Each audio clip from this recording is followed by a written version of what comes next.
And we're back. Cool. We're joined by Juan Valles. Yep. Welcome. Hello, hello. How's it going? It's good to have you here, man. Dude, thank you so much. I really appreciate you inviting me. Yeah, of Yep. course. So you are the husband of somebody we've already had on the podcast, Yep, Sierra. Sierra Valles. It's a great list. I've met you through her, Mm-hmm. right? And you seem like a great dude, man. Thank you. So we've do you. Hung out a couple different times, Yeah. but this is the first time. I don't know if you remember the first time we were at The Best Buy Christmas party. Yep, Christmas party. Nice. We tried the Mountain Dew gingerbread house. It was so disgusting. gross. I totally forgot about that. Bro, we were at the place I got my car, the super bagged. In their vending machine, they had a Mountain Dew hot Cheeto, like flaming hot kind of thing. Dude, it looked disgusting. Like just thinking about that is gross. Dude, I think I may have tried that one actually. I think You're one of my crazy. coworkers may have brought it. It was gross. Was it at Best Buy? No, it was at my other job, Green Tech. But yeah, man. All right. Well, we always start one of these out with a tell me this. Mm-hmm. I'm just going to give you two options, no background. You just pick one of the two. Give me some reasoning to why you do it. Square or circle? That's a good one. I think I'd probably go with the square. Okay. Yeah, it's just more when you could, I don't know, if I were to start a design or something, I tend to go to squares more than circles. Okay, yeah. I feel like I could work with more square. I don't know. That makes sense. It's just, I don't know. If I had the two options, I'd go square. All right. Yep. I appreciate that. That's a good one. I feel like circles are too hard to draw, so I think I would probably go with the square as well. I could probably nail a better square than a circle for sure. Yeah. Probably first try, just boom, boom, boom. Yeah. But like, yeah, designs and that kind of stuff, I tend to go square. That's a good way to look at it. The design perspective, I would have never gone for that. Yeah. So that's good stuff, man. Thank you. Well, you were the owner of a business. Mhm. Stay focused. Stay focused. Yep. Give us a little insight as to what that is. I'm pretty sure Sierra and I have this coffee table too. Really? Yeah. Sorry. I think she said something about it too at one time. This is a IKEA special, dude. Yep, it's a Yep. good one. Sorry. What was the question? Super dope. It's super dusty underneath, so it's given us a good run. We've had it for a couple years. We've had it since we got married. Ours too. Nice. Yeah, it has a whole bunch of chips and stuff on top. Oh yeah. Yeah, scratches. It's kind of a cheap table, but it gets the job done. Right? Dang. Now I was just saying you're the owner of a brand. Stay focused. Yep. How did that come about? What is it exactly? So it's the way I got the name is actually a very funny story. Okay. So I used to drive a Focus ST. I don't know if you knew that. So prior to the interesting. Supra, it was a Focus ST. I did not know that. And when I got the car, I knew I wanted a customized plate. Mm-hmm. So this was back in Nevada when I got the car. So I knew I wanted a custom plate. And I just, one night was just thinking of like, what could I put on this plate? And Stay Focused came to mind without all the vowels and stuff. And I checked the website and the plate was available and everything. So that was just where the plate came from. Like the whole Stay Focused idea came for the ST. Yeah. Just putting it on the plate and stuff. The brand didn't start until I moved out here. Oh, interesting. Yeah. So how that all came about was I've always been into photography ever since high school, really. And when I moved out here, I was working at Best Buy. I was a manager at Best Buy too. Nice. And I was about to hit like my 10-year mark at Best Buy and stuff. And No way. yeah, moving out here, it's my first time living by myself, living with Sierra, my fiance at the time. So we were living by ourselves. I wasn't living at home anymore or any of that kind of stuff. So I had more responsibilities. And Best Buy just was not cutting it anymore. It was just, I was making okay money, but not what I wanted to make. I didn't have any more free money or any of that kind of stuff. Totally. So I just started taking pictures of my car. I wanted to grow like an Instagram page or something, just taking pictures of my car, maybe get like some sponsorships because I wanted to build this Focus. And in the process of just uploading photos and that kind of stuff of my car, people started reaching out to me asking if I could take photos of their car. Yeah. And I was like, okay, like I'll learn, I'll do that. And I started going and doing photos and that kind of stuff, and really started enjoying just going out and hanging out and seeing some cool cars and taking photos of cars. And I started really exploring the automotive field, the automotive photography field. And yeah, next thing you know, I'm posting on Facebook, seeing if anybody else wants to go shoot. I'm offering free shoots and everything. And yeah, I feel like I gave like 50 free shoots starting out, like No just way. back to back. Like I was still working full time at Best Buy, so I would literally schedule shoots after shifts on my days off. Like I was working constantly. No way. Just doing this, yeah. And yeah, that's kind of how it really started, was just wanted to grow an Instagram page for my car, and then it turned into this whole other thing. I started uploading photos of what I was shooting and that kind of stuff. And yeah, it's just grown from there. Oh yeah, dude. Well, you've since moved into a bunch of different like a bunch of different avenues too. Like you're Yep. working with other businesses as well. I've noticed. Mm-hmm. Outside of that, what's from moving from out of automotive photography to like what's the biggest branch off of that you've hit? From automotive photography, the craziest thing, I mean, I'm shooting a Hawaiian restaurant now. Like Oh, that's really? one of my clients. Yeah, is food. So a restaurant. I do barbershops now, dumpster trucks. No way. Yeah, like it was funny when the owner of the dumpster truck company, Dumpsters Direct, Great Parker, name. yeah, Dumpsters Direct. He wants to like he's growing this brand. It's these dumpster trucks, and he wants his garbage cans to look good. So he Oh, hires artists to like draw on all these garbage cans and stuff. So Oh, wow. you'll see them all in Ogden and stuff. There's like some with like bald eagles, like just whatever you could think of. Is he probably has it on a dumpster No somewhere? way. Yeah. So he actually reached out to me on Instagram, and he's like, "Hey, I had a really good idea." He's like, "I really like all the work you do." He's like, "You shoot Ferraris, all like you shoot all these cool cars." He's like, "Have you Yeah. ever shot a dumpster truck?" I was like, "No, I haven't, but I'm down, you know." Yeah. And I remember I drove out to Ogden, and Sierra was there the first time I went, and because I needed a driver, Yeah. because he wanted to get rollers of the dumpster trucks. Yeah, for sure. But yeah, no, that's probably the craziest one, was just dumpster trucks. But yeah, it's crazy what it's grown into is just a whole bunch of different businesses reaching out and that kind of stuff. Like it'd be cool to keep shooting cars and stuff, like that's my favorite thing to do. But working with different brands and stuff is also super cool. It's For it's sure. a sick opportunity. Dang, man, that's Yep, yep. awesome. When it comes to like dumpster truck and business photography, I guess I mean, the dumpsters didn't really have to do anything with it with this question, but with business photography, do people mostly reach out to you now, or are you doing more reach out as time goes on? I'll be honest.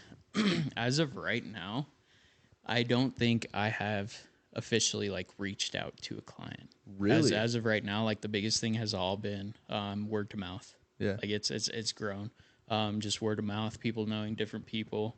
I normally get a text like, "Hey, this person sent me this. Here, this number, this contact," and that's how it normally starts. Honestly, Really? yeah. And that's the crazy thing. That's like what I think about it is like I'm busy right now, and I haven't done like any kind of marketing for myself. Yeah. That's the crazy thing. So I know once I do have time and stuff, like I know if something were to ever happen, I could market for myself and pick up different clients. But as of right now, it's all just been word to mouth. For sure. Dang, that's interesting. So you're picking up a lot of different skills from branching out of automotive photography. Yep. What would you say something you've learned is that you Video. really? Yeah. So I You're was killing it on that front, by the way. Thank you. So I was like 100% photographer. Yeah. Like I didn't really care about videography. I always wanted to get into like YouTube and that kind of stuff, like creating a brand on YouTube and that stuff. But I'm good at taking the video, but when it came to video editing, I just hate it. I would open up like the Final Cut or whatever, any kind of software, and I would just get overwhelmed. Like I wouldn't even know how to start a project or any of that kind of stuff. And I would try multiple times and I would just get overwhelmed. And just getting over like having to learn this new skill with video and stuff. That took a lot, but obviously like pushing myself to learn it has helped me out so much, because when Instagram went to Reels, that was the big push. Is I was a photographer, and I could still get away with posting photos for clients, and they'll get good engagement and stuff. But out of nowhere, all these good photos that I was taking, their engagement just started dropping and dropping. And obviously Instagram was pushing Reels. And if I did make a video, I didn't want it to just be like a simple iPhone video. I wanted it to be good. So that was one of like my downfalls, is that I always wanted it to be like perfect or good and that kind of stuff. I just kept pushing myself to learn video, and that's pretty much it. Dude. I would say that's like the hardest thing. The University of YouTube. Really? Yeah, just YouTube videos. It's just all been YouTube. Dang. It's from when I started just like photography in general. It's all been YouTube taught. No way. Yeah, just pretty much. YouTube tutorials from whatever creator you can find. Yep. Are there some good ones that you would recommend to people? Yeah, definitely. Well, Peter McKinnon was like a big inspiration to like the whole photography thing. Like when I got into it, like a long time ago, Peter McKinnon, Chris Howe was a good one. Recently, well, when I started like the automotive photography, it was there's a YouTuber called The Car Creative. Yeah, his name's Alex. He inspired me to go out and do that kind of stuff. But yeah, it's just lots of YouTube tutorials and going out and doing it and that kind of stuff. I was just huge on just watching videos to learn and stuff. Dang. Yeah. So I met, obviously that's how you got into like the photo editing side of it as well, right? Yeah. So like when I was growing up, I got into photography in high school. And living near Lake Tahoe and stuff, we would always go out with like friends and stuff, go shoot landscape stuff. That's what what I started out with. So editing came from that kind of stuff. Like I've been working on Lightroom and Photoshop for a really long time. So photo editing, I kind of had all the basics down and all that stuff. But now it's just, when I moved out here, is learning how to apply that to automotive photography, all the different tips for automotive photography, because that's what I was nailing. That's what I was really getting into out here. I haven't really shot landscape in a while, really. Oh yeah, for sure. No, most of your stuff now is business and automotive is all that you really got. That's all it is. A lot of bikes recently I've seen. Yep. So one of my clients is Eurosports Utah. Yeah. So the Ducati, Triumph, and BMW dealership. Yeah, man. So we talked briefly about it. Of all the bikes that you've shot, what do you think is the prettiest bike? Dude, it's such a hard question, because there's so many pretty bikes. There is. There really is so many pretty bikes. So many bikes that I want. And if I really had to like pick one, as of right now, I think I'd have to go with like a BMW S1000RR. Okay, that's the bike you want too, though, right? I do want to get one. I want many, dude. I definitely want to get an S1000RR. It seems highly unlikely, because I commute a lot on my motorcycle in the summertime and stuff. Makes sense. And carrying my camera bag and all that kind of stuff, like it'll mess my back up in like 30 seconds. Totally. Dude. No, 30 minutes or whatever. It's a great bike for going out on weekend rides and stuff. Okay, so it's but more comfortable as far as that goes. Yep. No commuting on it. I wouldn't go with that for like actually buying a bike. I'd definitely take it out for weekends and stuff like that. Totally. But if I had to pick one, I'd probably go a single R or a Ducati Street Fighter. Dude, those Ducatis like a naked are sick. style bike. Yeah. Dude. Those are dope. They're beautiful bikes. Beautiful bikes. For sure, man. We had a guy on the podcast a little bit ago, Preston, my buddy Preston, growing up, and he's really, really into bikes. I was telling you a little bit about him, but he was riding an Aprilia for a while, like a really long time. Yeah, but I don't know what he's on anymore. I can't remember. He told me, and now I can't remember. Is he the one that owned the Speed Triple? No, that's my buddy Colby, Okay. who was also on the podcast. But no, that bike is. I love the Speed Triple. That thing. Yeah. If I were to get a bike, I'd work my way up to a Speed Triple. It's That's- too much power for me right Yeah. now. No, that's another bike that I would consider buying too. Is the Speed Triple. Dude, they're beautiful, man. What do you feel? What's your sentiment behind Triumphs in general? I think they're great looking bikes. Honestly, they're good bikes. I hear a lot of great things about them. I've only gotten to ride one, which was a Speed Triple. It was a Speed Triple RS. It was like a 1200cc bike, and it was out on the track. Yeah. Oh, that's the way to do it. Just too. the experience on that bike, dude, was absolutely insane. So I hopped from my little 650, like a Ninja 650, literally doubled the power on the Triumph, and I remember doing one lap. And I got off the bike, and my hand was just shaking like crazy, dude. Like it literally felt like that bike was actively trying to rip me off the handlebars. That's how fast that bike was, dude. And like I knew if I were to go like another lap, I'd go Just wouldn't have made it. Yeah, too wild. and one of the things they said is obviously if you drop the bike, you buy the bike. I was like, I'm not trying That to buy. makes sense. Yeah, I'm not trying to buy this thing. For sure. But no, dude, riding it was a sick experience for sure. Dang. But And you did this just at the Utah Motorsports Park? Yep. Nice. Yep. Utah Motorsports Campus. Eurosports Utah, they rent out the track for the customer experience track days and stuff. Oh, interesting. So this year we'll have 4 track days that people could sign up for. But yeah, that last year was my first time being out on the track, and one day on a track, dude, it gives you it makes you feel so much more comfortable on your bike, just normal street riding and stuff. Yeah. Because you can actually feel like what your bike is truly capable of. Yeah, totally. Like it's insane, dude. The first time I took my bike out there, this was like after riding like a whole year on it, like really getting into it. I put a whole bunch of miles on that bike, but still, I put it out on the track, and I was just impressed with it. I was Really? like, God damn, dude! like I wasn't even near pushing it to like what it's fully capable of. Just out on the street, like riding it and stuff. Like, yeah, you have many miles on it, but you truly can't experience what a bike is capable of out on these streets and stuff. But out on the track, oof, it's pretty wild. Put it at its limits. Yeah. That's awesome. Is it kind of the same with cars? Have you taken many cars out on the track? No, I haven't taken any cars out on a track, honestly. I feel I've gone to like those like the grid or whatever, like the indoor go-kart racing things, and I suck real bad on those. So I kind of feel like I would suck in a real car on a track. So like I've done like the racing simulators and stuff.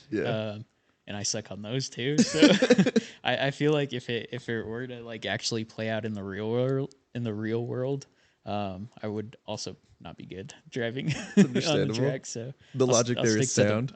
I'll stick to the bike right now. Yeah, for sure. That's good. Being comfortable on a bike is probably more important than being comfortable in a car. No, for sure. I have fun on the motorcycle, dude. It's a blast. Definitely is. I'd recommend getting a bike. I need to get a bike. Yeah. I need to for sure. I've been weary since getting into the crash, but at the same time, I just want to do it. I would be too. I feel like it's calling. It's calling me. You also did it the wrong way. I very much so. Yeah. You really did. I highly recommend the motorcycle safety course. Yeah. Like it puts things in perspective that you don't normally think about and stuff. And it honestly taught me so much just doing that. You feel so much more comfortable on the bike. That, and then it's another thing I do, like come season and stuff. I'll just watch a whole bunch of like different YouTube videos on motorcycle crashes and stuff. There's this dude on YouTube. He's called Dan the Fireman. Yeah. And he just like breaks down crashes and stuff and tells you like what they did wrong, what to look for, and all that kind of stuff. And that's cool. It just keeps you aware when you are riding. And yeah, I'll do that. I'll watch YouTube videos on motorcycles and stuff. All right, I'm gonna have to do that now to like But prep myself. Yeah, it also gets you just comfortable. I don't know. And in my mind, that's how it works. Like if he says like something like a specific tip, like I'll just keep repeating it in my head while I'm riding and stuff. Like I'll just pay attention to it. Yeah, that's really smart because I think most people just get into this like this bubble of comfortability where they all of a sudden just feel like, oh yeah, I'm one with this bike, Yep. and then they get too comfortable, Yep. and then we'll crash. That's exactly how it happens. That's good. And Staying on your toes. It does get to you, honestly. Like when I started, I told you I started on a Honda Grom, which is like a 125cc. And then I went to a Honda, it was like a CBR 300 or something. It was a 300cc bike. Yeah.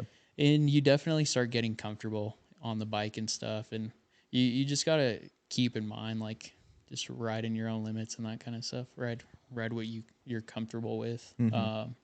But yeah, no, there's times where you do feel very comfortable on the bike and you think nothing's going to happen to you, but out of nowhere, a car comes and you get hit or whatever. Yeah. Like, luckily I haven't been hit, but going and riding with buddies and stuff, like, you never know when something's going to happen, dude. It's, you just got to keep your head on a swivel on a bike. For sure, man. Yep. Keep your senses heightened. Yep. That's Yep. interesting.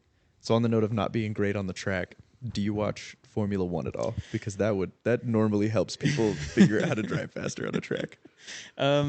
I've tried watching the Netflix documentary and stuff. Yeah.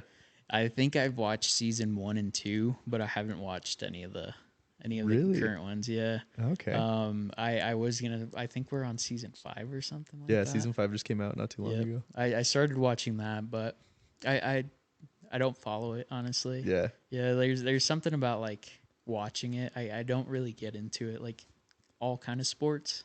That makes sense. Yeah, basketball, football. I can't really get into it.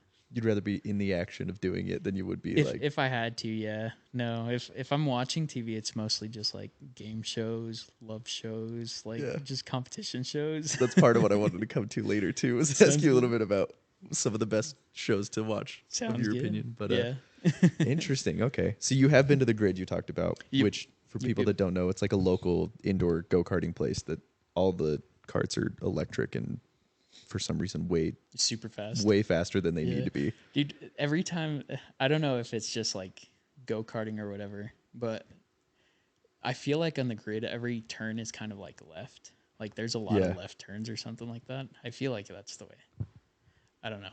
But I feel like it turns one way like a More lot. than the other, Yeah, yeah. more than the other. And like you start getting super tired with the other hand. Like, I don't know. Really? That's just my experience. I've never noticed that. That's Just turning the go-kart wheel. So I can imagine the freaking Formula One drivers, dude. Oh, dude. Just the muscle they have to turn the wheel. Oh, yeah. It's insane. And sometimes hitting like 4 or 5 Gs going into, oh, man. Into a turn. It's crazy. I'm a huge Formula One fan. I don't know if you knew that, No, but I did not know that. that's why I wanted to Okay. test the waters and see if you were. Yeah, no, I haven't really been paying much attention to it. Yeah. Yeah. It's a tough thing to get into. Mhm. Drive to Survive has definitely helped a lot of people get into it. But That's what really grew Formula One to what it is now. Oh, yeah. Just a couple years ago or whatever is when was it Red Bull that bought it? they bought like the Formula One, Like the whole, I think, like league or whatever or something. Oh, Someone bought yeah, the it was- league to like help start getting it bigger or whatever. And Yeah. they got the partnership with Netflix, and that's what helped start. yeah. promoting it. It was Liberty Media that bought it. Oh, okay. They're like a local, they're not local, but they're really big on the East Coast. Mm. When I used to live in Puerto Rico, Liberty TV was like the service you went to get TV through. Yeah. And so Liberty Media bought it, and then they were like, well, I mean, we want this to be profitable. We're not going to, because before, I guess, Formula One had a very like kind of pretentious rich white man sport vibe to it. Yeah. And so it would be like, if you weren't wealthy, you weren't watching it. Mm-hmm. And it was very privatized. Like they had a rule for a long time where drivers couldn't post anything on Twitter or anything about the race. That's crazy. It was super weird. And since Liberty Media acquired them, they were like, they've definitely leaned off Yeah. that Yep. type of thing. No, But it's grown a lot. I have a lot of friends that have really gotten into it and stuff. They'll watch it every weekend or whatever. oh yeah, man. Yeah. It's good. Once you do get into it, I think it's easier to follow than a lot of other sports. But Mhm. but even then, like I get the appeal. If you can't like sit down and watch a sport, I totally understand. Yeah, It's totally yeah. that way. It's like the same thing. Like I'll watch clips on it and stuff, like Yeah. on Instagram, like little highlight reels or whatever. Same with like MotoGP and stuff. Oh, yeah. But I can't sit there through the whole thing and watch it. It's like start to finish. Yeah. MotoGP is crazy. Yeah. I don't know. I mean, I've only seen highlights too, as well. Mhm. Like, but it's MotoGP's nuts. Yeah, no, it definitely is. Like just how fast they're going on the bike and stuff. Oh, yeah. It's insane, dude. MotoGP scares me way more than Formula One does. Like I'm worried for their lives compared to Oh, like yeah. Formula One. I'm like, oh, they got the halo. They're cool. Yep. No, I mean, they're still the Formula One drivers are protected and stuff, but um, MotoGP riders, they're still heavily protected. Like, Yeah. they have their little under every suit. They have their little inflatable like airbag systems. Oh, really? Yeah, I didn't know they had those. So like if you look closely when they go down, they'll like puff up a bit. No Yeah. way. I Yeah, had no idea. every rider has a little like inflatable airbag in them. That's interesting. But yeah, no, they're still protected. But the way they fall, it's really bad if you high side a bike. Mm-hmm. That's where riders could get really hurt. But a lot of time, low slides they'll like slide out, and most of the time they're fine and stuff. The high sides could really mess you up for sure. Oh yeah, you'll That's roll for sure on a high side. Yep, that's one of my biggest fears is high siding. That's so scary. It's that and like speed wobbles. Oh man, speed wobbles terrify me. Yeah, that scares me. I always think about that. Like when I start getting like in like high triple digits and stuff on the bike, like that's one thing that goes through my mind. Really? Is speed wobbles. You're like, oh shit, I'm at 160 miles an hour right now. I hope I'm okay. Yeah. That's interesting. How do you feel like you stay stable on a bike going that fast? I think it's literally just like aerodynamics, really. Like Really? it's like the bike like just holds itself up. It's one thing that I learned on the track is like leaning your body into turns and that kind of stuff. Mm-hmm. Going straight is always very easy. Like this is something that they tell new people too, is like going fast is easy. That's the easy stuff. It's like going slow, doing like the slow turns and stuff. That's where it's harder to keep the bike stable and stuff. Oh, that's interesting. I never thought about that. But like higher speeds, you're a lot more stable because you have like I don't know, science on your side. Yeah. Aerodynamics and stuff. That's But, crazy. Yeah, I never thought slower, about that. it's a lot harder to keep the bike stable. Interesting. Dang. All right. Turning the handlebars and stuff. Yeah, so like there's times too where if I'm just riding or meeting up with buddies and stuff and either running like early or whatever, I'll go and just practice like my figure eights in the parking lot and stuff. That's a great idea. It's That's on what my I'm gonna bike have to do. because like clutch control and all that stuff is huge on a bike. Slow turns and everything. But I'll practice that. Dang, that's smart, man. Yep. Just talking to you has like opened my eyes to the how YouTube. bikes are not scary. That's what I'm trying to say. YouTube. You just gotta watch it. Dang, you're really big into YouTube. I'm a too. big YouTube plugger. Me too, Yeah. man. Me too. Not Yeah, just as much learning of a about plugger, but I'm always watching a Yeah. YouTube video. If I'm trying to learn something new, there's a video for it on YouTube. If you're you're trying, except recently I've been trying to learn how to do for videography and stuff like shooting in log. It's like a flatter video profile. Oh, interesting. And for some reason, I cannot find any YouTube video on my specific type of camera with like log settings and stuff. Really? Yeah, because not a lot of Nikon shooters, or there's not a lot of people that shoot Nikon now. Yeah, most people are moving to either a Canon or a Sony, Canon right? or Sony, yep. Interesting. Yep. If you were to switch from Nikon, which one would you switch to? I'd probably switch over to Canon. Really? Yeah, I think. What would be the reason? I'd go. The Canons have, I think, super nice colors in general. That's true. And when I used to have a Canon, and there is something about that camera that really helped me really get into photography when I was starting out. It was the Canon 80D. Okay, yeah. It was a little crop sensor camera. And like something about that camera, like whatever I like thought I wanted to focus on, like that camera was just like boom, like it was on that thing. That's so And I remember after that camera, I actually got a Best Buy accommodation through Sony, and I picked up a full frame Sony camera. It was the Sony A7R2. Those were nice cameras. Yeah, we used them in high school a couple of times for Yeah. shooting. Those are super nice. Yeah, no, it was a great camera. But I felt like my Canon 80D, like that camera made me want to go out and shoot and stuff. There was just something about that camera that made me want to go out and shoot. And when I got this Sony, like I didn't like the menu systems.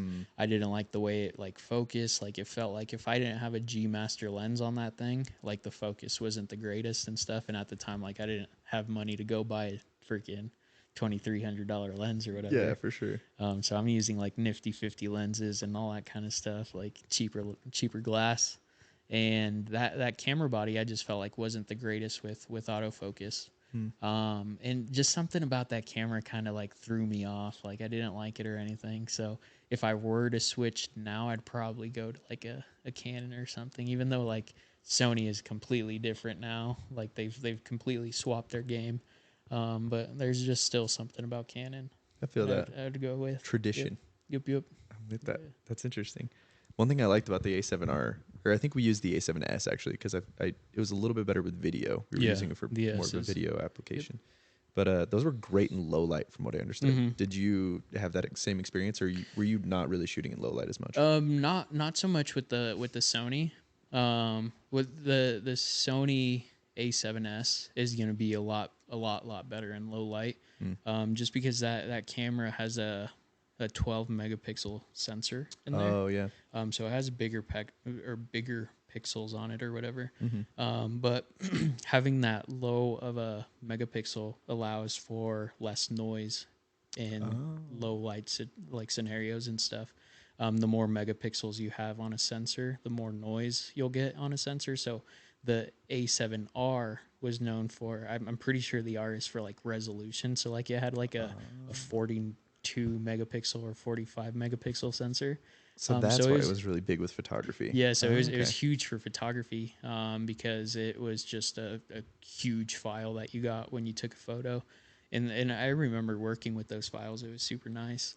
But yeah, I didn't really use it much in low light scenarios, but yeah, the A7S will be a lot better low light. Interesting. Yep. Okay, I didn't know that. I thought it was just that like those were one was specifically made for video and the other one was specifically made for photos, so they were pretty much the same camera. No, they're made for different things. They're drastically like you could different. still take video with the A7R, but the S will do it better.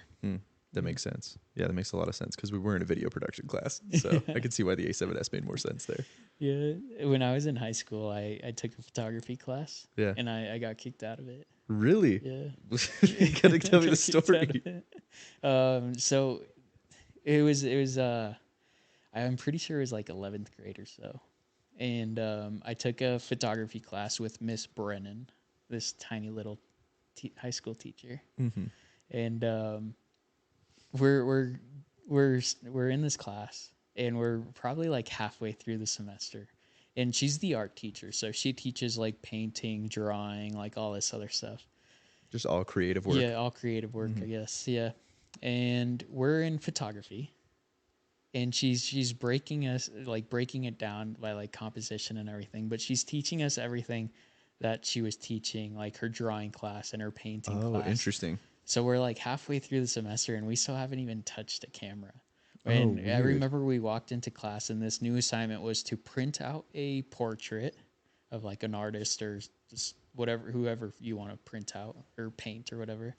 And we had to grab a ruler and break it up into like 1-inch boxes and make your grid and stuff. And then you do it on like a blank piece of paper and you start copying the boxes over. So we're literally like drawing in this photography class, what right? The hell? And like we're literally almost halfway through the semester and stuff, and I get frustrated. I get mad, and I wasn't the greatest student and stuff. Neither was I. Don't worry. Yeah, and like I literally just called her out. Like we signed up for a photography class, and she's literally like teaching us what she's teaching her painters and her drawers and stuff. Yeah. Like she's literally teaching the same thing in all her classes. And it was just super annoying because we signed up for a photography class. But yeah, I remember I just spoke what was on my mind that day. And next thing you know, she kicked me out in the hall. And then she came out and I told her what was up, like why I'm upset. Yeah. And she's like, well, you know what? You can go to the office and we'll swap your class. And like literally, my gosh. Yep, I got kicked out of that class. Damn, that's unfortunate. Yep, I got put into yearbook. and I actually got Really? to shoot. You actually got to take pictures? I actually got to use a camera and do that kind of stuff more than I did in the photography class. Well, I guess it worked out then. Yeah, That's so because sick. like with yearbook, they give you your little camera and you go to like soccer events, basketball events, or interviews or whatever. So you actually get to go out and shoot. Yeah, you get to try a bunch of stuff out. That's pretty nice, man. I feel like, I don't know. So you also went to school out in Nevada. Yep. Did you and Sierra get to know each other from, like, were you from the same hometown or? Yeah, so we were in the same hometown, same high school and everything. I was 2 grades ahead of her, two or 3 grades ahead. Yeah, so she's my age. So, and I remember talking. I think I you were a year or two older than me. graduated 2013. Okay, we would have graduated 16, I think. Yeah, so 3 years. So 3. Okay. Yep. So she was 3. At the high school that we had, it's a much smaller town, and I know that like in bigger states, I don't know how Utah does it or whatever, but high school is considered 9th grade, 9th, 10th, 11th, 12th. Yeah, in Nevada where we were at, you didn't get into high school until 10th grade. Oh, interesting. Yeah, so they kept 9th grade in middle school. Yeah. But they still that grade was still technically a high school year, freshman year. Yeah. So those grades mattered. That's kind of how they do it here too. Yeah. Like 9th grade does count as a high school year, but like where I went to school, it was only 10th, 11th, and 12th. Oh, okay. So, but I do know there's other schools here that do have 9th grade that all they go there. Yeah, yep. Like Skyridge, I think over here, close by in Lehigh. I'm pretty sure they have 9th. Yeah, and 12th. The high school now, my old high school.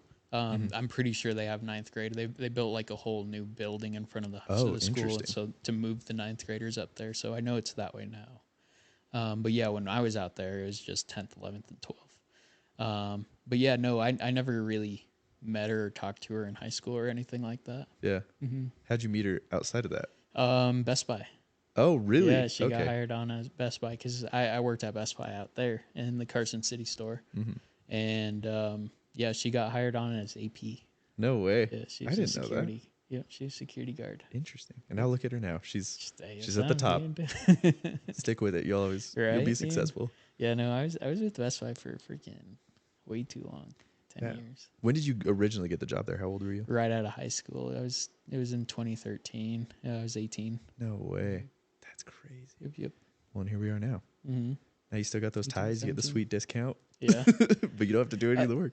I noticed I logged into her account the other day and was looking at pricing, and I noticed Best Buy pricing has like employee pricing it's kind of like gotten worse. It's not great. It's not as good as it used to be, for sure. It's really not. I wonder how much of that has to do with just like the prices of other things coming down. Yeah. Like getting closer to cost. But there's definitely certain items that are great and certain items that are just terrible. No, I remember like when I first started, dude, accommodations were so freaking dope. Yeah. Like now they hardly have them. They barely have any. But like when I was there, dude, like accommodations was a huge thing. Like it was actually like a work benefit because they would give you they would hook it up so well. I remember like when OLED first came out, Sony had a 55-inch, and this TV was $10,000. Like there was a $9,500 option, and there was a $10,000 option, and they come out and they look super freaking dope and everything, and wait, no, it was LG that came out. Yeah, it was the LG that came out. It was a 1080p OLED. No way. Yeah, it was a 1080p OLED, and this 4K was out with Sony and everything. And I remember the OLED came out. It was like 10 grand, but it was outselling. Even though it wasn't 4K, it was 1080p. Like it was still outselling like all these 4K TVs and stuff. But then the next year, Sony came out with their OLED. And it was again like $8,000, $9,000. Dude, and they came out with an employee price, like an employee accommodation. It was limited. It was like 200 tickets or whatever. Oh, no way. And a 55-inch OLED at the time that was like $8,000. You could get for $1,200. No way. Yeah, $1,200 for like $8,000. And I remember, I didn't think I was gonna get a coupon or whatever, but I log in to a learning network or whatever, and do my e-learnings and everything. And there was like 2 tickets left, and I was able to print a coupon out and get it. Yeah. Dude, that's Dude, I so got a sick. brand new like OLED for like $1,200, dude. It was insane. And what's crazy is like a 65 inch. That was also super expensive. It was only like $400 more. I wish I would have No gone way. 65 inch because it would have been like $1,600. Yeah, it was ridiculous that they would come out with things like that all the time, like all different companies. I'm so And now jealous it's now. just like not a thing. Yeah, not at all. That's Yeah. unfortunate, man. Mm-hmm. I wonder how much that has to do with like online sales going up and them just not caring about their Best Buy partnership. Probably a lot. That's interesting. Weird. Yeah. Well, speaking of gear, one of the things I wanted to talk to you about. Okay. What advice do you have about creatives? What things should people start with? Because I know a lot of people get really in their heads about like what gear they should get, stuff like that. If somebody wants to start shooting pictures of their car or anything like that, what would you recommend them do? Yeah, so I mean, any camera will work. I remember when I first started photography, one of the mistakes I made was getting a camera that didn't have interchangeable lenses. That makes sense. So I would recommend maybe a camera with interchangeable lenses because the nice thing about those cameras is you can get different perspectives, I guess, with different lenses and that kind of stuff. So having the option to be able to change your focal lengths and everything is great. But I remember I got like a little point and shoot Nikon as my very first camera, and like quickly realizing like I can't really do what I want it to do because you can't really like you could change some settings, but it didn't have like a full manual mode where you could change like your own like ISO and all that kind of stuff. So I would recommend like a little DSLR or something, or like something with interchangeable lens. But if you're looking to get into automotive photography, one of the biggest tools, like one of the things that you should always have as an automotive photographer is something called a circular polarizer. Okay. Yeah, so I it's thought it this. was gonna go there, honestly. Yeah. Yeah, So it's just for this. the windshield. Yep, it's this little like piece of glass that goes in front of your lens, and as you rotate it starts cutting glare off like windshields or the side of the car and that kind of stuff. But learning how to kind of use that will help you get cleaner images. At first, I wasn't doing something like it's called photo stacking, Okay. where you start stacking different photos. You could either do this with like high dynamic range photo stacking, where you kind of like overexpose one photo, underexpose the other, and combine them, and you get like a better exposed image. Or you could do it with a circular polarizer. Like most of my car photos are usually like 3 or more photos combined into one. That makes And I'll sense. just get like the circular polarizer, and I'll start on one side of the car and slowly start moving it and cutting the glare as I go. But yeah, just learning how to use a circular polarizer will be big. But in order to use a circular polarizer properly, you need a good tripod. Yeah, that makes sense. Because you Gotta can't have that really, stabilization. you can't really hand hold your camera. Well, if you're trying to get a full like a good stacked photo, I guess. But just learning like hand holding or whatever, you could use it to like just cut the glare out of the glass. If you're doing like a head on shot or something like that. Just learning how to use it is good, but having a good tripod will also help you out in the long run because it lets you just learn that skill, getting the exact same photos and then going into Photoshop and being able to like put them together and that kind of stuff. But yeah, circular polarizer for an automotive photographer for sure. And then a tripod to further that, I guess. That makes sense. Yep. So even people that are shooting just on their phone, you definitely recommend a I tripod. would, yep. Well, a circular polarizer, honestly. Really, that's the number one. Yeah, just to, Interesting. because even like if you're taking like a 45-degree angle shot of the front of the car or whatever, it helps out so much just cutting the glare out of the side of the car. Like That makes sense. especially like if you're shooting a black car on a bright day, like it's gonna be all reflections. Yeah. So if you're hand holding your camera and you could get just one good shot with the circular polarizer, like cutting the majority of the glare off the side of the car, it'll help you out so much. Just being able to show that the car is black or whatever. Yeah, that's And, true. That makes sense. So it makes a big difference in your photos for sure. Interesting. Yep. Do they make polarizers for phones? Yeah. Really? Yeah, I'm pretty sure. I think Moment moment lenses. I think they make stuff for your phone. Interesting. Yeah. I'll have to take a look. Do you know how much it would cost to normally get like a polarizer, a circular polarizer, For your phone? or just in general for a Um, DSLR or for a phone? it gets more expensive with like the more pro lens you use. That makes sense. Yeah, so like my go-to lens is a 24-70 Nikon lens, and it's I'm pretty sure like it's pretty standard size on the 24-70. It's 82 millimeter. Excuse me. And the last circular polarizer I bought was from Picture Line in Salt Lake City. Okay. I needed one like Yeah. that day because like the one I had prior like broke or something. Oh, interesting. Yeah, either that or I forgot it. I couldn't remember, but I was shooting a black car that day. It's And essential at this yep, point. You can't get away with it. Yeah. no, I knew I needed it, and Best Buy didn't have any, so I couldn't get a discount on one. Yeah. So I had to go bite the bullet at Picture Line, dude, and it was like $250 for like a circular polarizer for for 82 millimeter. Dang, that's crazy. Yep. And I knew like Best Buy has a good one. And last time I bought it, it was like $70 from like 150 normally. It was like $70. But yeah, Best Buy didn't have any, and I had to go to Picture Line. But I needed one for that car. Oh, for sure. Yeah, there's with a black car on a like a sunny day, like there's no getting around it. Like if you don't have one, your photos will look bad. Yeah, for sure. For sure. No, that makes a lot of sense. Yep. That makes a ton of sense. Yeah. So last time I paid, it was like $250. That's crazy.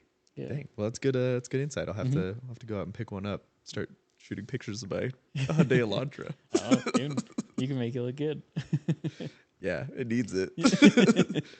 That's interesting, man. Yeah. As far as learning photo editing, do you recommend more of like learning in-depth Photoshop or going with like Lightroom or anything else? So both programs are really good. You can get away with using Photoshop fully and stuff, just solely, I guess. But I'm still a Lightroom user. Like I'll import all my photos into Lightroom, do all my color grading and everything on Lightroom, and then use Photoshop really just for all of the manipulation, stacking of the photos and that kind of stuff. So I still use both programs. I think it's good to learn both. I know I could do the whole photo on Photoshop if I really wanted to, but I think Lightroom is just super like easy to use and stuff Intuitive like that. Yeah. Interesting. Yep. And I mean, they work together. When you transfer a photo from Lightroom to Photoshop and then you save on Photoshop, it transfers the photo back onto Lightroom and you could continue like changing colors on it and that kind of stuff. That's cool. So they work together, but I would say it's good to learn both. A lot of people, a lot of photographers getting into it, they usually just start on Lightroom and really just work on there. But yeah, learning Photoshop will definitely help you take it to the next level with like getting distractions out of the photo and stuff. And yeah, I just you asking me that question kind of reminded me when I started Stay Focused and started getting like started shooting cars and everything. I did everything on an iPad Pro. Really? Yeah. No way. All my photo editing was done on an iPad Pro when I started. Were you using those programs on an iPad Pro? I was using Lightroom. Okay. And then the reason I got an iPad Pro is because they announced Photoshop was going to be working on the iPad Pro. But I go and I buy this brand new iPad Pro, and it literally wasn't until like a year later that Photoshop got released, and at that point, a new iPad Pro came out. I was like, cool. like ever since that moment, like my luck with Apple has just been garbage. Yeah. But yeah, so I started with like just an iPad Pro, like doing everything. Is pretty wild to think about. Dang. Yeah. Do you feel like on the iPad it's pretty intuitive, or would you prefer doing it on a desktop? I really liked working with an iPad because I got really good at using the Apple Pencil on when Photoshop did come out. Like it's just so nice being able to like just zoom in as close as you can and just using the pencil and like getting things out and that kind of stuff. Like the accuracy of the pencil is super nice. And just being able to just use your fingers to zoom in on any part of the photo, that is just it definitely got everything a lot faster. Like when you were like putting like pins or what are they, points, like little points to select like for a subject or something. Yeah. Using the pencil to just put your little dots Oh, around that the makes car. sense, Is super yeah. nice. Yeah. Or if you wanted to draw a selection, like just using the pencil to draw around the car. Like it was super nice. So one of the not issues, but like one of the things that I ran into when switching from an iPad Pro to a computer was having to learn how to do everything with either the trackpad or just clicking with the mouse Yeah. and like doing like Control Plus to start zooming in instead of like just using your fingers Oh, to that's zoom in. interesting. Yeah, so it definitely messed with my work like editing workflow Yeah. switching to a computer. Yeah. Dang. So you're still on a computer, or do you Yep, ever I'm switch on a off? laptop right now. Really? Yeah. What computer are you using? The M1 Max. Yeah, M1 Max That's a, MacBook Pro. that's a good move right there. Yeah, it was good. Nice, dude. Yeah, I had another Apple product that I purchased. So after the iPad, Mm-hmm. I swapped over to an iMac, 27-inch iMac. It was a i7. It was a fully spec'd one. I paid like $4,000 for this thing, Mm-hmm. and dude, I started having issues with it. Like, Really? yeah, 3 months into it, yeah, That's I started unfortunate. having like RAM issues with it, and I got the 27-inch. I didn't max out the RAM because you can. It's interchangeable on the Yeah. 27-inch. So I go upgrade the RAM and everything, and I just started. It just started like freezing and like No way. restarting and stuff. And I took it over to Apple. They said that I was using the wrong RAM, so I had to order more RAM, Oh, and still having the same issues and stuff. Yeah, so that's so lame. I took it back to Apple, fixed it, sold it, and then swapped over to the MacBook Pro. Yeah, that works. Mm-hmm. At least now you got something that's functioning properly. Portable, it works great. For sure. But yeah, How much do you think you do editing on the go nowadays? I do quite a bit of editing. So I, like Monday through Friday, I'm constantly gone with different clients Mm. and stuff. And there's some clients where I have like a desk at and stuff like that. So I'll sit there and edit like whatever reels I need to post that day or whatever I need to get together for that day or any of that kind of stuff.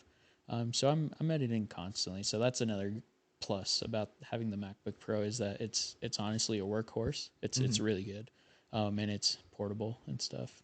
That's Yeah. super nice. Dang, Yep. man. Yep. That's good insight. I appreciate that. One of the other things I want to ask you about. Mm-hmm.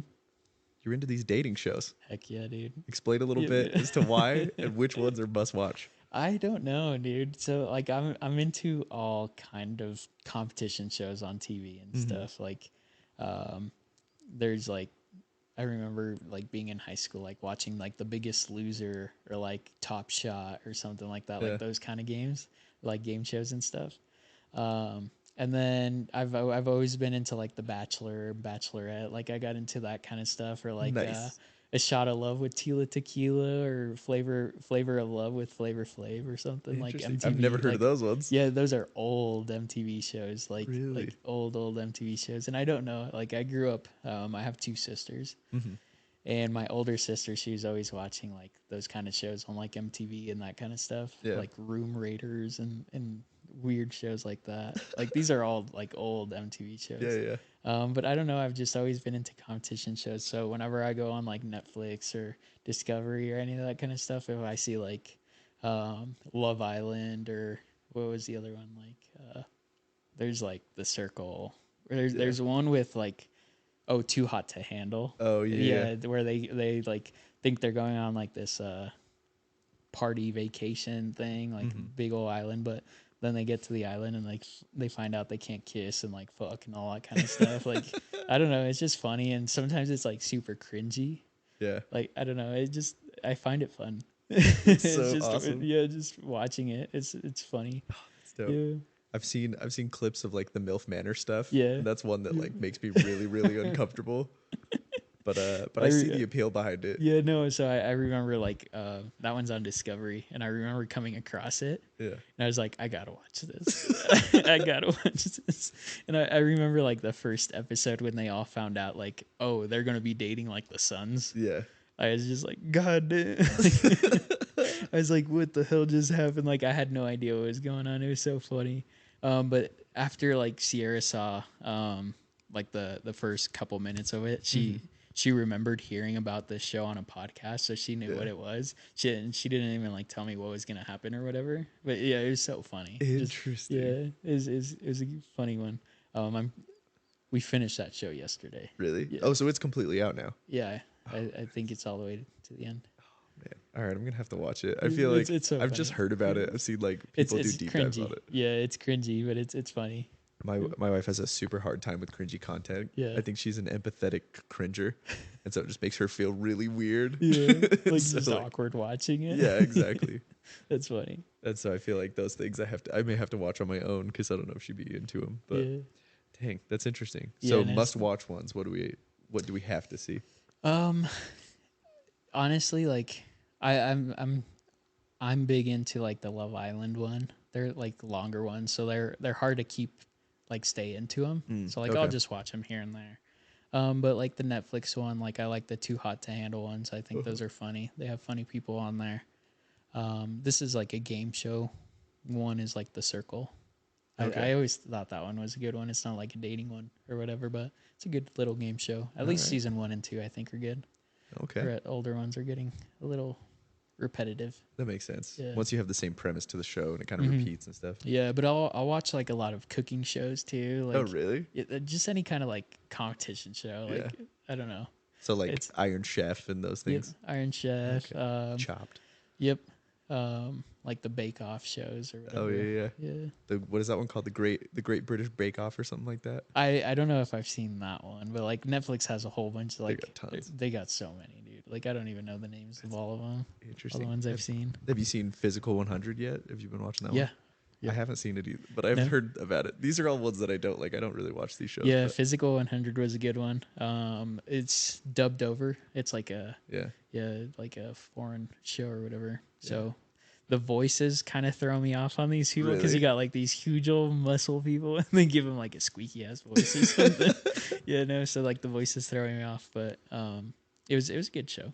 Interesting. Okay, I do want to watch that one really bad. It kind of reminds me vaguely of there was a show way back on like Spike TV or something like that. That was it was like an obstacle course show. You know what I'm talking about? They would dub over their voices. Yeah, the Asian one. Yeah. I can't remember the name of it though.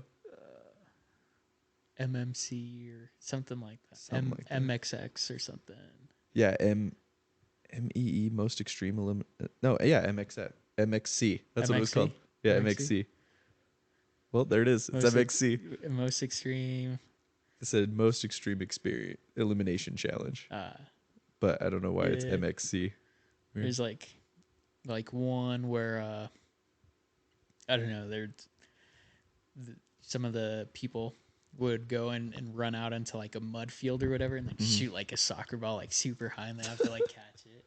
And like it just most of the time they just get nailed in the face. Yeah. Oh, that's so awesome. Yeah, no, I used to watch that show a long time ago in Spike TV with like my older sister and stuff. Yeah. That's probably what got started all these like American Ninja Warriors and Physical 100 shows. Yeah, that and like Wipeout is like Wipeout was a big one. another good funny one, like obstacle course.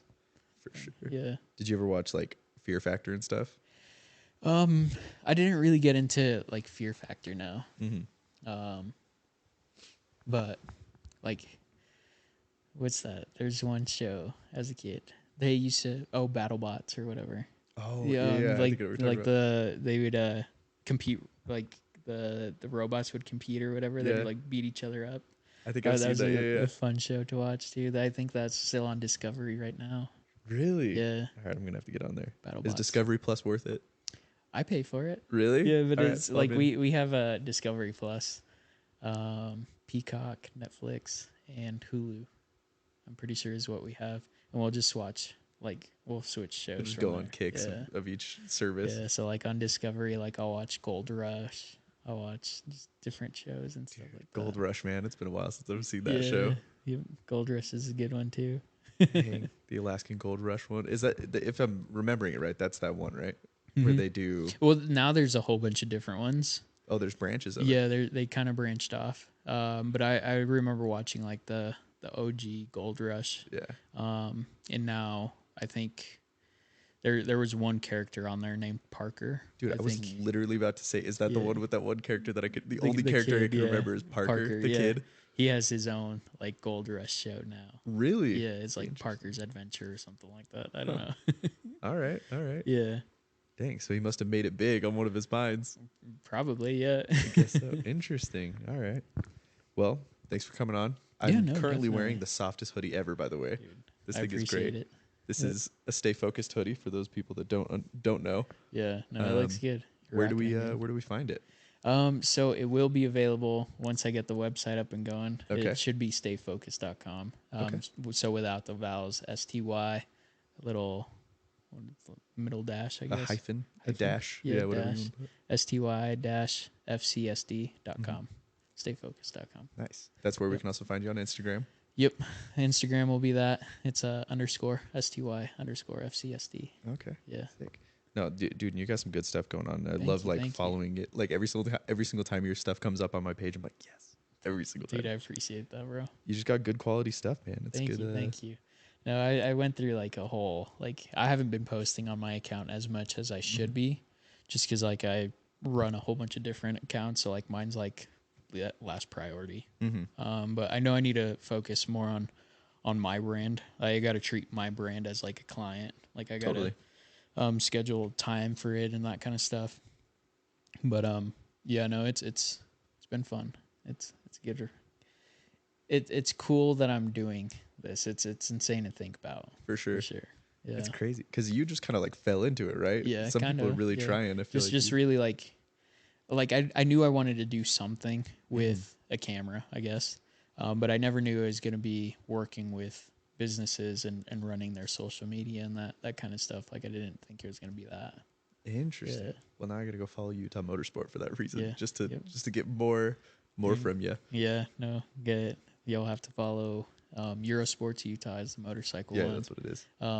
AC Auto is a car dealership. Auntie's Hawaiian Kitchen. Nice. Where are And they then, at, by the way? Harriman. Okay, I'm gonna have to go try them out. Harriman, Riverton area. 126 right off of Bangor where the In-N-Out is. Okay. Right behind the In-N-Out, dude. Oh, all right. Dude, like, if you want good Hawaiian food, you got to go there. And whatever dessert she has there, try it because it's going to be bomb. Oh, heck yeah. It's All so right. good. I'm dude. on it. Yeah, so go try that. It's fun. I'm in. I'm excited. Well, Definitely. cool beans, man. Appreciate you coming on, and Of we'll have to do course. this again sometime. Yeah, no, definitely. Thank you. Cool.